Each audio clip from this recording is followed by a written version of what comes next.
আমার বন্ধুকে তুমি একটা সুন্দরী, রূপবতী, গুণবতী, নেককার, মুতিয়া, কানেতা, জামিলা, রায়েআ, একজন রূপবতী নেককার স্ত্রী দাও আল্লাহ। কতদিন ধরে তার বিয়েটা ঝুলে আছে, আল্লাহ তুমি ব্যবস্থা করে দাও, সুন্দরী নেককার আল্লাহওয়ালা।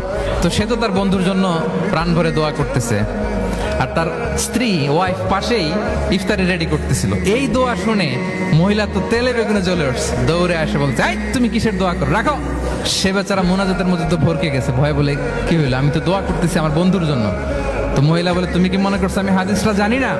অন্যের জন্য কোনো ভালো দোয়া করলে আগে যেটা নিজের জন্য কবুল হয়, তুমি মনে করছো আমি জানি না? তুমি ভাবছো হাদিস শুধু তুমি একা জানো, আমি জানি না? না, কি সব দোয়া করো এগুলা? আল্লাহু আকবার, আল্লাহ রহম করুক।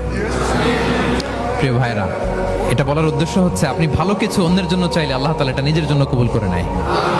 তাহলে অন্যের জন্য কল্যাণ কামনা করা, এটা হচ্ছে হৃদ্যতা, ভালোবাসা।